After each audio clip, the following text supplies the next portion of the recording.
invité. Où est passée cette équipe qui avait gagné la toute première Coupe d'Afrique du Cameroun en 84? Pourquoi est-ce qu'on ne les a pas invités en Côte d'Ivoire? Et on a invité des gens qui, visiblement, ne nous servaient à rien. Et n'avaient pas besoin d'être là-bas. En fait, pas mieux que cela. Au compte de la Fédération camerounaise de football. Pourquoi? Ça, c'est la première des choses. Ça, c'est la première. Pourquoi est-ce que les générations qui sont passées juste avant, quand je parle des générations, je parle des gens comme les Aurélien Chedjou, je parle des gens comme les Stéphane Bia, les Alexandre Son. Pourquoi cette génération-là ne vient pas? Lorsque aujourd'hui les Lions se rassemblent, pourquoi cette génération ne vient pas saluer? Pourquoi cette génération ne vient? Ça veut dire qu'il y a un problème. Vous ne pouvez pas avoir autant de problèmes. Vous ne pouvez pas avoir autant de discorde. Vous ne pouvez pas avoir autant de lutte. Et croire que ça ne joue pas sur vos énergies. Ça joue sur vos chances, monsieur. C'est-à-dire que si on n'invite pas les anciens Lions, les Lions qui sont juste passés avant cette génération aussi là, pour venir passer la main, passer la force, ça veut dire que il y a des problèmes. Maître Black Oya, homme de droit. C'est-à-dire, j'ai dit à Dr Monkam Galamo depuis Washington qu'il faut qu'il essaie de s'associer avec Dr Cham, le douanier depuis Kribi, qu'ils essayent de se mettre ensemble pour nous prouver que lorsqu'on a le doctorat, ce n'est pas pour soigner les rats, mais c'est pour soigner les hommes. Parce que le Cameroun a besoin de traitement. Oui, les Camerounais ont besoin d'être soignés. C'est-à-dire, le pays ici, ça arrive à un niveau où, souvent tu crois que tu as déjà vu, c'est là où on te dit que non. Là, tu n'es qu'au début, c'est l'apéritif. On ne t'a pas encore servi le plat de résistance. Le Cameroun, s'il me surprend à chaque fois, voilà Joseph-Antoine Bell. Les Lions Indomptables sont en compétition. Il prend la parole, il dit des choses, et les Camerounais qui ne sont pas contents, parce que quand ça ne les arrange pas, et ils tirent sur vous, et ils tirent sur toi. Tu entends seulement, non, Joseph-Antoine Bell est aigri, il est jaloux, c'est parce qu'il n'a jamais réussi à être président de la FECAFOOT. Mais c'est quoi ce pays? C'est quoi ce pays? Et les mêmes seront encore les premiers à venir te dire, oh, pourquoi il y a tel problème? On n'entend pas la voix de tel leader. Pourquoi il ne parle pas? Quand il parle et que ça ne vous arrange pas, vous tirez sur lui. Vous ne voulez pas écouter les opinions des autres. Mais qui a dit aux Camerounais que chaque fois on va utiliser le patriotisme, le Hemley, le Faye, ou c'est le Faye Spirit qui disait là, qui vous a dit que c'est ça qu'on va utiliser chaque fois pour gagner une rencontre? Messieurs, le football a évolué. Mesdames, le football a évolué. Aujourd'hui, le football, c'est comme la mathématique. On fait 1 plus 1. Ça fait 2. On fait moins 1, ça reste 1. C'est-à-dire, le football aujourd'hui a évolué. Et les pays, c'est pourquoi aujourd'hui, vous vous rendez compte que ce qu'on considère comme les petits pays, ce qu'on considérait comme les... Quand on partait en commission, on dit que ah, ça, ce sont les gens que non, ils viennent seulement accompagner les autres. Ces pays-là sont en plein développement. Pourquoi? Parce qu'ils ont compris que le football aujourd'hui est mathématique, est scientifique. Il faut réfléchir, il faut le penser, il faut l'organiser, il faut anticiper. Et donc il y a des pays qui anticipent. C'est pourquoi vous voyez aujourd'hui, vous avez certains pays qui sont en pleine évolution, qui sont en plein développement sur le plan du football. Ils ont compris, ils sont mis au travail. Mais certains sont restés dans leur passé glorieux. Oh, on était les tout premiers à avoir atteint les cas d'une finale de Coupe du Monde en tant que pays africain. On était les tout premiers. C'est quoi ça? C'est quoi ça? J'ai toujours expliqué qu'un pays ne peut pas vivre en ignorant son passé. Je voudrais d'abord vous rappeler que c'est-à-dire que rien n'était prédisposé pour que nous on aille en Côte d'Ivoire et qu'on gagne la Coupe d'Afrique en Côte d'Ivoire. Rien. Non, c'est qu'il avait dit ça, on va dire, oh, tu parles de quoi? Oh, que tu es même quoi? Que tu sais même quoi? Non. Je dis que rien n'était prédisposé pour qu'on aille. Même si les Rigobert sont avec les meilleurs joueurs du monde, je dis que je vous dis encore, rien n'était prédisposé pour qu'on aille en Côte d'Ivoire et qu'on gagne la Coupe d'Afrique. Pourquoi? Il faut rappeler que l'histoire nous apprend que notre première Coupe d'Afrique des Nations avait été remportée en Côte d'Ivoire. C'est-à-dire que quand 40 ans après, on retourne en Côte d'Ivoire, mais soyons sérieux. C'est-à-dire, c'est une Coupe d'Afrique symbolique pour le Cameroun. C'est une Coupe d'Afrique significative pour le Cameroun. Où sont passés les joueurs qui avaient remporté la Coupe d'Afrique en 84 en Côte d'Ivoire? Comment est-ce qu'on peut organiser une Coupe d'Afrique? On n'appelle pas ceux qui avaient remporté, qui nous avaient permis de devenir un pays champion d'Afrique pour la première fois. On n'appelle pas cette génération dont certains sont encore vivants pour leur dire de venir donner, passer la même chance. Nous sommes des Africains, hein, sauf si vous avez décidé, comme vous avez trop vécu chez les Blancs là-bas, de nous apporter les systèmes des Blancs. Nous sommes des Africains. C'est ce qu'on appelle le passage de pouvoir. C'est-à-dire que vous virez les énergies à une nouvelle génération. Comment est-ce qu'on a convoqué aucun joueur? C'est-à-dire qu'on n'a pas invité ces joueurs, les joueurs de cette génération-là. Mais on a vu les gens qui étaient invités là, vous venez regarder la Coupe d'Afrique, on disait que c'est au nom de l'Afrique Foot. Tu regardes quelqu'un, il n'a rien à voir avec le sport. Il ne peut rien apporter. En dehors d'aller sur la toile, après, quand on dit que non, telle chose ne marche pas bien, il dit laissez ça. Parce que, bon, en fait, c'est comme si ça n'a pas de récompense parce qu'il tire sur tous ceux qui revendiquent qu'on ait une amélioration dans notre sport. Ça n'a pas de récompense, c'est le voyage qu'il a en Côte d'Ivoire aussi, voir le match dans un stade. Les personnes symboliques, c'est-à-dire que les gens même qui devraient apporter l'énergie, on ne les a pas invités. Où est passée cette équipe qui avait gagné la toute première Coupe d'Afrique du Cameroun en 84? Pourquoi est-ce qu'on ne les a pas invités en Côte d'Ivoire? Et on a invité des gens qui, visiblement, ne nous servaient à rien. Et n'avaient pas besoin d'être là-bas. En fait, pas mieux que cela. Au compte de la Fédération camerounaise de football. Pourquoi? Ça, c'est la première des choses. Ça, c'est la première. Pourquoi est-ce que les générations qui sont passées juste avant, quand je parle des générations, je parle des gens comme les Aurélien Chedjou, je parle des gens comme les Stéphane Bia, les Alexandre Son. Pourquoi cette génération-là ne vient pas? Lorsque aujourd'hui les Lions se rassemblent, pourquoi cette génération ne vient pas saluer? Pourquoi cette génération ne vient? Ça veut dire qu'il y a un problème. Vous ne pouvez pas avoir autant de problèmes. Vous ne pouvez pas avoir autant de discorde. Vous ne pouvez pas avoir autant de lutte. Et croire que ça ne joue pas sur vos énergies. Ça joue sur vos chances, monsieur. C'est-à-dire que si on n'invite pas les anciens Lions, les Lions qui sont juste passés avant cette génération aussi là, pour venir passer la main, passer la force, ça veut dire que il y a des problèmes. Mais on ne peut pas avoir autant de problèmes et croire que ça veut dire que vous allez aller comme ça là avec les énergies dispersées, les énergies qui se bagarrent, qui sont même en difficulté et remporter. Ce n'est pas très évident. Ce n'est pas très évident. Je dis ma part. Ce n'est pas. Et puis, je dis toujours une chose. Vous ne pouvez pas passer tout le temps à piétiner votre passé. Nous sommes allés au Qatar. Arrivés au Qatar, trop de choses se sont dites. Trop de choses se sont passées. Il y a tellement de noms dits là-bas, des choses. On est retourné au Cameroun, on attendait le bilan. Le peuple, qui jusqu'ici,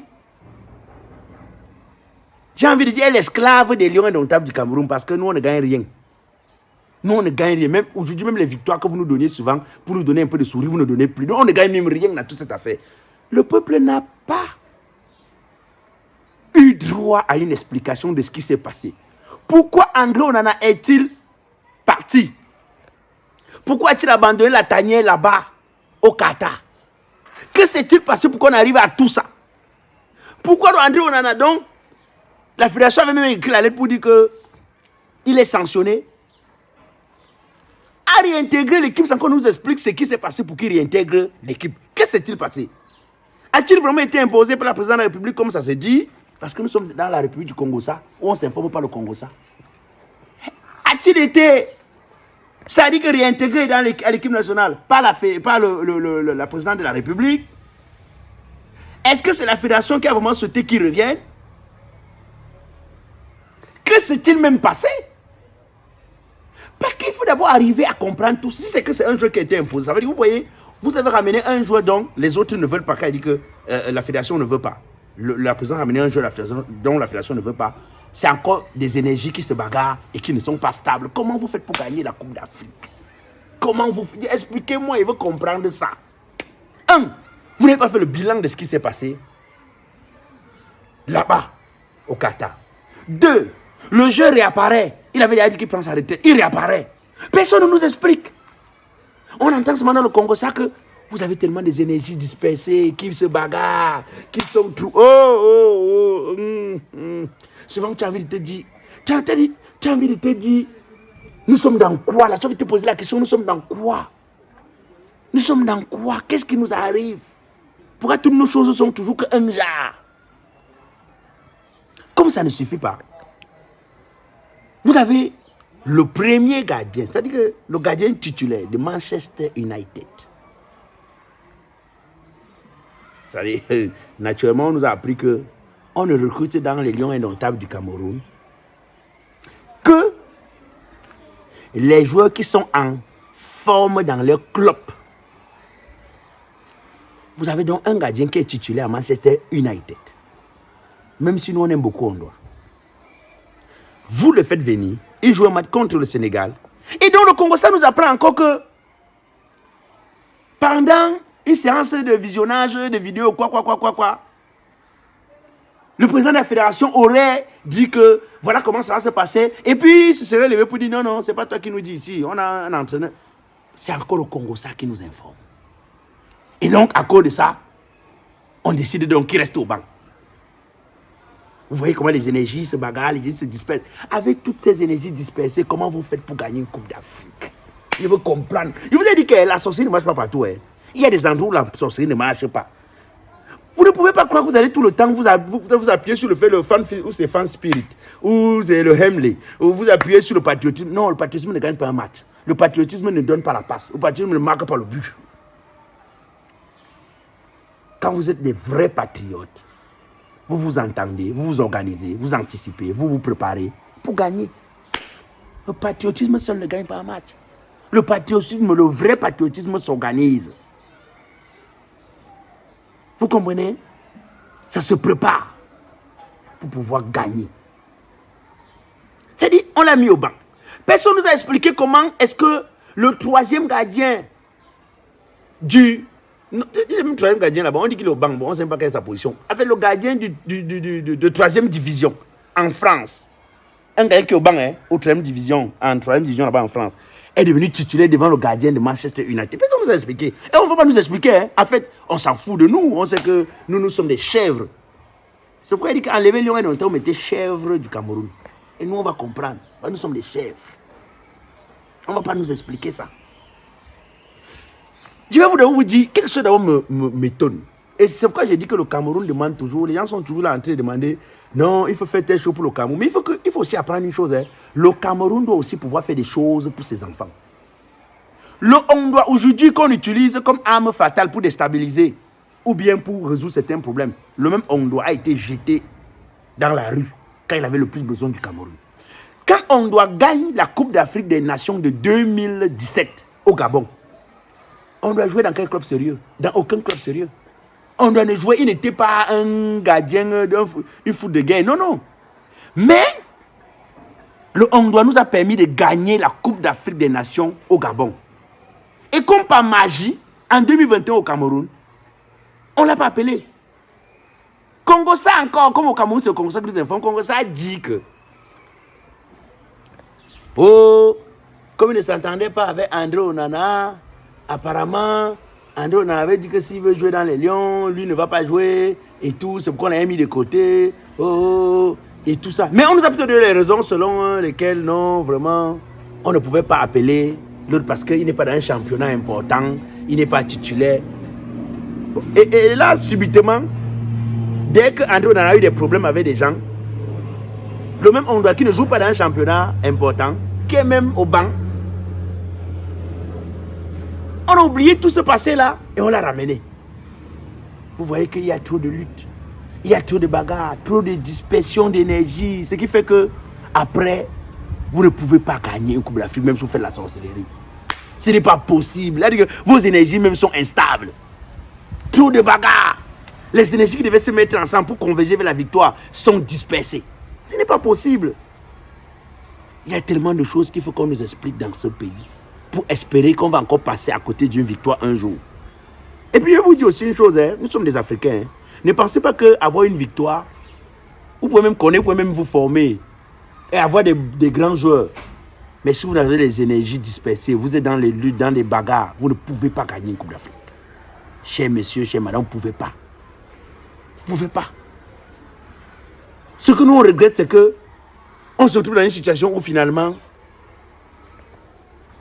on prend notre argent, on donne aux gens, qui viennent. On ne nous dit même plus combien on leur donne. C'est-à-dire on ne se connaît même plus. Avant, on savait que quand on partait en Coupe d'Afrique, les joueurs avaient telle somme. Aujourd'hui, on ne connaît même plus combien on donne aux gars. C'est nous qui souffrons. Et ils perdent, c'est nos bars. Nous sommes obligés de fermer nos bars parce que les gens, les clients dorment tôt. Ils ne viennent plus, ils n'ont plus l'ambiance de la coupe. C'est nous qui, donc nos business chutent. Ils nous donnent les maladies, le mal de cœur, c'est encore eux. C'est encore eux qui sont les premiers à perdre. C'est-à-dire que souvent tu achètes même le maillot, tu dis que mais je vais acheter le maillot aussi, ça va encore servir à quoi? Vraiment, je vous ai déjà dit que notre slogan c'est Pinanga Zoamendanda. Doucement, doucement. On n'est pas pressé. Mais on va doucement, doucement. Parce que qui va lentement va sûrement. Les gens confondent souvent la précipitation à la vitesse.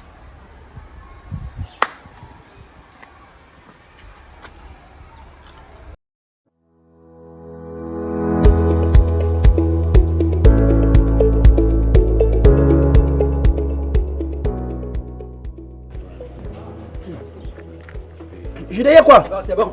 Qu'est-ce que c'est bon? Non, c'est bon, les gars. Qu'est-ce que c'est bon, non? C'est bon, hein. Et on peut être ici comme ça que le bonheur est là-bas devant, les gars.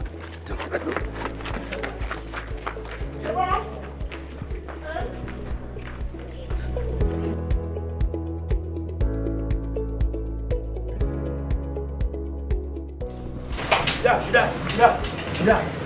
Je dis, depuis tu ne fais que nous dire que c'est bon, qu'est-ce qui est bon? En fait, le conteneur que l'oncle a envoyé, c'est ça que je suis venu récupérer. Attends, le conteneur qui est parti de l'Italie pour le Cameroun il y a à peine 28 jours, Judas. Tu nous prends pour les bêtes? Vous doutez de la fiabilité des signaux logistiques, vous-même venez voir, je suis un peu pressé. Et vous-même, vous allez voir.